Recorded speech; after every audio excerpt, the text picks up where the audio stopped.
My general topic is the character of our knowledge of our own phenomenal experience and the content of our thought. I talked last time about an external approach to the issue. That is, the idea was to try to see the project as the task of characterizing from the outside the kind of thing that has an internal perspective, the kind of thing that we are, the kind of thing that has experience and the capacity to think about it among other things.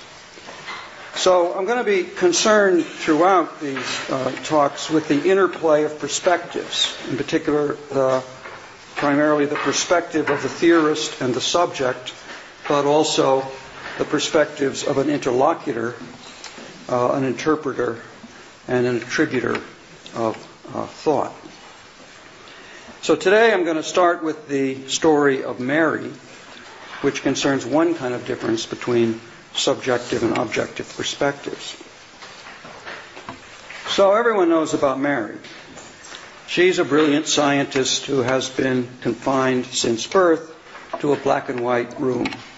She knows from reading the black and white books that line the shelves of her room all there is to know about the physics of color and the neurophysiology of color vision.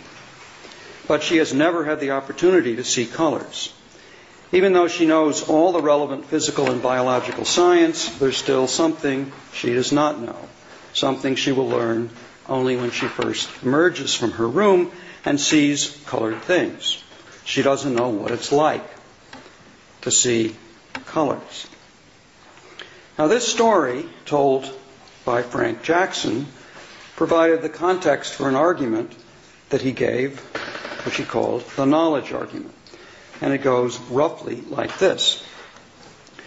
The story seems to imply that a person might know all the relevant physical facts while remaining ignorant of certain further facts, facts about the qualitative character of visual experience. So there must be facts to be known that are not physical facts. But if there are facts that go beyond the physical facts, then materialism or physicalism, the thesis that all facts are physical facts, is false. Now, it's a deceptively simple argument that raises a number of different issues. The conclusion is that a certain metaphysical thesis is false, and most of the responses to the argument have been attempts to rebut this conclusion by reconciling the thought experiment in one way or another with materialism. I'm going to review some of those responses, but my main concern will be with issues that are independent of materialism, but issues that the story and the argument about it force us to confront. So I want to consider what the story and some variations on it might show about our epistemic relation to our experience and about the relation between our experience and our knowledge more generally. And since the argument turns on the claim that there's some new information that Mary acquires when she leaves her room, evaluating the argument will require getting clear about what kind of thing items of information and contents of belief might be. Now, it's been suggested that the knowledge argument is a non-starter, since it, this is quoting Alex Byrne, my colleague, who is citing Terence Horgan, saying something like this. The knowledge argument, quote, illegitimately draws a metaphysical conclusion that physicalism is false from an epistemic premise that physically omniscient Mary would not know everything. But there's nothing wrong in general with deriving metaphysical conclusions from epistemological premises, so long as the argument is valid. And there's no mystery about how epistemological premises can have metaphysical consequences, since knowledge implies truth. Prima facie, at least, it's reasonable to take facts to be the things that are known. On this assumption, one can validly reason from an epistemological premise that Mary knows all the facts of kind K, but does not know the fact that P, to the metaphysical conclusion that the fact that P is not a fact of kind K. And that's a sort of very abstract sketch in a very simple version of the knowledge, form of the knowledge argument. Another way one might try to make the connection between the epistemological premise and the metaphysical conclusion is to follow David Lewis and make the distinction in terms of possibilities or possible worlds. And I'm going to differ from David Lewis at many points in these. I'm going to talk a lot about some of his different arguments, and in particular I have a very different idea what a possible world is, but I'm going to follow him in trying to understand information in terms of possibilities.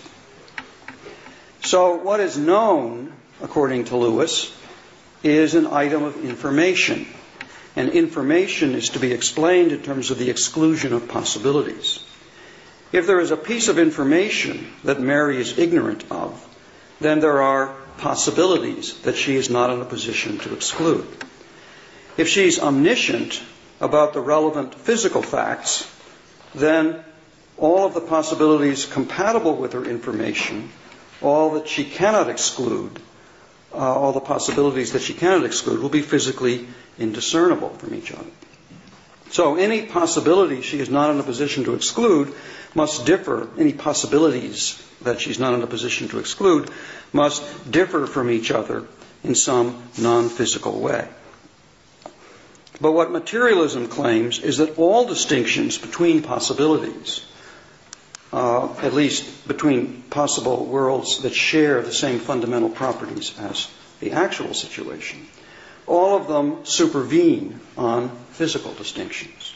So, Lewis argues, if we accept that Mary's ignorance is a lack of information, then we must accept what he calls the hypothesis of phenomenal information.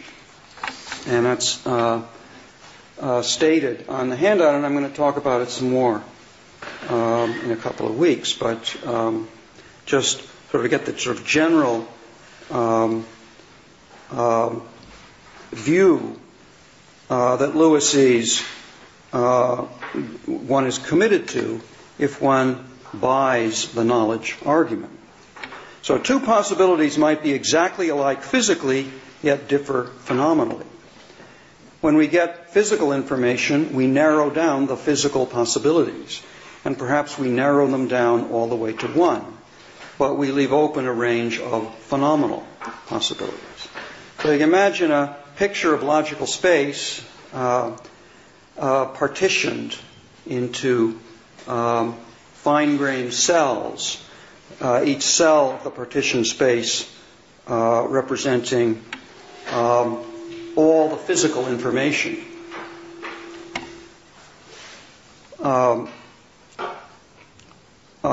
According to one conception of the way the world might be. And if one is a materialist, then one says that if you narrow things down to a partitioned cell of the physical partition, the partition of all physical information, then you have narrowed it all the way down to one.